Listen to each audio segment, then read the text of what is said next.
think of a bottle of pop, right? And oddly, for people of my generation, the fact that it's called coronavirus is strangely pertinent to an analogy involving a bottle of pop. So there's a bottle of pop that's been shaken up, so it is going to overflow.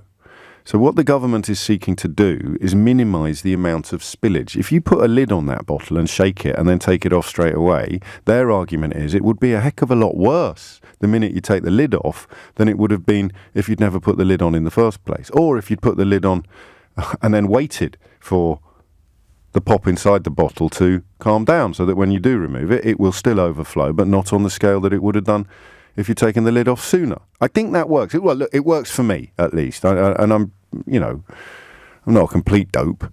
So that helps me get an idea of why the government is doing what they're doing. But then you read this. This is, I don't really know. I mean, the thing about gambling is if you win, you're a genius. And if you lose, you're dead.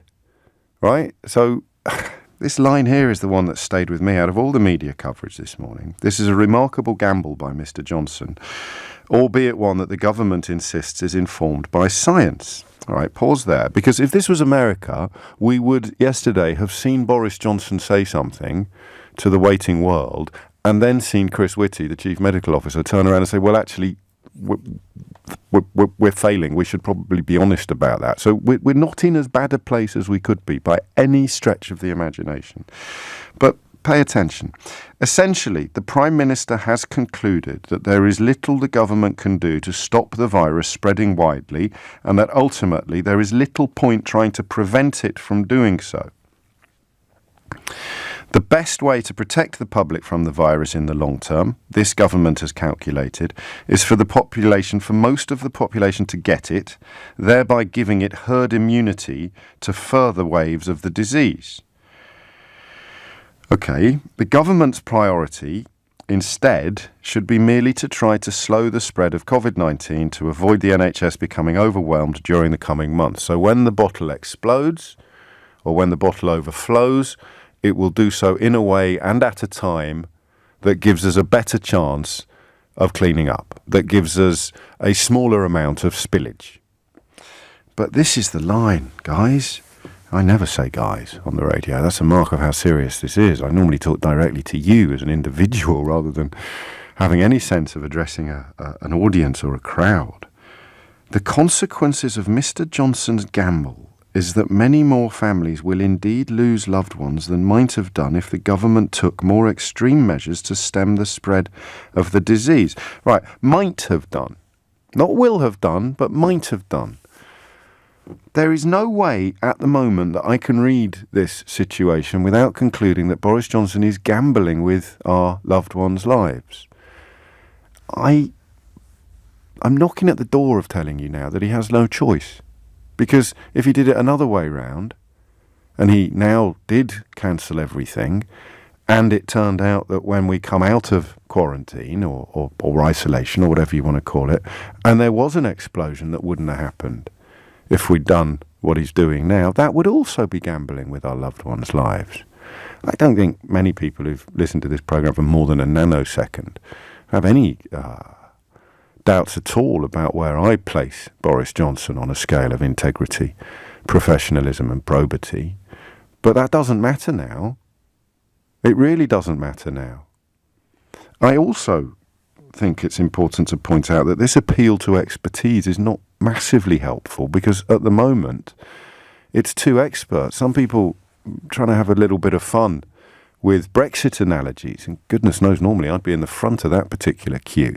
But there's no parallel here because the broad consensus of informed expertise during Brexit was all one way.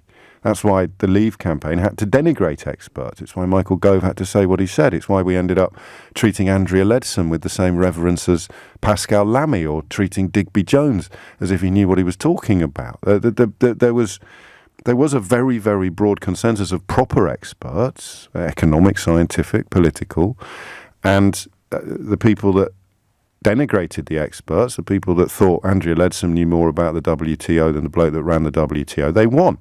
So the parallel doesn't work because I've got two experts now, Patrick Vallance and Chris Whitty, who seem to be swimming against the tide of the rest of the world's scientific expertise. So I think I mean, I understand why people are doing it, but it's not helpful. It isn't just suddenly people who normally like experts suddenly don't like experts. It's people who normally think that we should follow scientific consensus with as big a number of experts as possible still think that. Well, some of you do. And I don't know that the British government's response is, well, it isn't of a piece, is it, with what the international majority of scientific expertise seems to be. But then again, Italy, I think you could argue quite persuasively, have got it wrong. That's why they've had to move so drastically, so quickly. And any suggestion, therefore, that we should be more like Italy, or that Italy's quarantine policies or Italy's red notices should be emulated here is daft. And then you read that line again about the gamble that many more families will indeed lose loved ones than might have done if the government took more extreme measures to stem the spread of the disease. Boris Johnson is a coward. It's quite a helpful observation, that. And I think his cowardice will serve us well at the moment, because he really will be asking the chief scientific advisor and the chief medical officer to save his bacon. And that is why I have some confidence that we should follow and we should have faith in the government's advice. The problem is, as soon as I say that out loud, I know that you are thinking, well, what about Austria? What about Germany? What about Ireland? I mean, Ireland now, when I bid you farewell yesterday, I honestly thought it was about an 80% certainty that the UK would follow Ireland's lead. 5 minutes after coming off air, I was disabused of that notion by somebody who's very plugged into the government, somebody who gave me a quick heads up. I gave them a quick ring, and they said, no, I don't think they're going to. I think as it stands, they're going to announce what you should do if you think you might have it, but they're not going to make any big public policy pronouncements comparable to the ones that Leo Varadkar, brackets, a doctor, close brackets, who happens to be Taoiseach of Ireland, announced yesterday. And if Ireland are getting it wrong, what's the worst that can happen? People who might have lived will die. And if the UK is getting it wrong, what's the worst that can happen? People who might have lived will die. What I haven't got yet, and what I hope we can work out, or at least work towards together this morning, what I haven't got yet is a really clear, I mean, my bottle of pop analogy notwithstanding, but a really clear account of what the science actually is. And that worries me as well, because, again, to draw parallels with previous episodes in which perhaps competing opinions have both claimed to have the support of experts, at least you could see the science. You know, at least if you were talking about what impact Brexit might have upon the Good Friday Agreement, you could read the Good Friday Agreement, and you could see, if you had your eyes open, that there was no earthly way it could survive the UK, the whole of the UK, being entirely out of the single market and the customs union. It was obvious. I think it was obvious. It's maybe not a great example, but we don't have the science that they're basing these opinions on. And here's the other thing.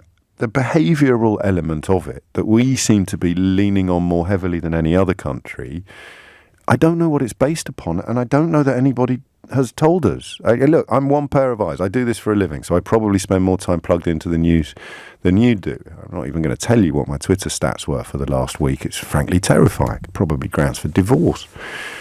But I haven't heard, it doesn't mean it hasn't happened, there's a couple of things I've missed, but I haven't heard what the precedents are. I've read the government's, it's at gov.co.uk, and you can see it on my Twitter feed if you want, the government's sort of flu planning documents, which cite the 2011 pandemic as one precedent. But what are they modelling the behavioural science on? Because nothing like this has happened on our watch.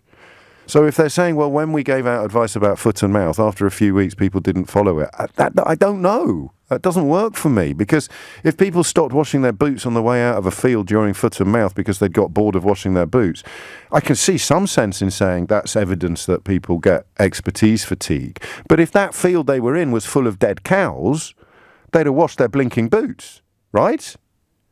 So there are too many gaps. at the moment for us to be properly confident. But, and there's nothing I can say today that's going to have everybody listening nodding. Nothing at all. I think that's true most days. But when you're facing a global health pandemic, a global health crisis, when people are going to die, and the number of people who die is in some sense going to be determined by the decisions of a politician of almost uniquely amoral outlooks, but that cowardice is a huge help there, then I think we need more. I think we need more data, don't we? 0345 6060 973. So if you were foolish enough to follow my lead, if you decided to put your decision in my hands this morning, I would say that we're right to follow the Chief Scientific Advisor and the Chief Medical Officer's advice. I would also ask them to tell us a little bit more about the reasoning behind it and about the data that they're drawing on, because the more I read about this nudge unit, the more I wonder whether the word science actually deserves to be applied at all. And when the government appeals to scientific evidence, this is where the scientific evidence leads, without telling us what the scientific evidence is, well, I'm afraid that is as meaningless intellectually as the phrase will of the people. It means nothing, especially when other states and other governments are citing scientific evidence as their basis for doing the precise opposite of what we're doing.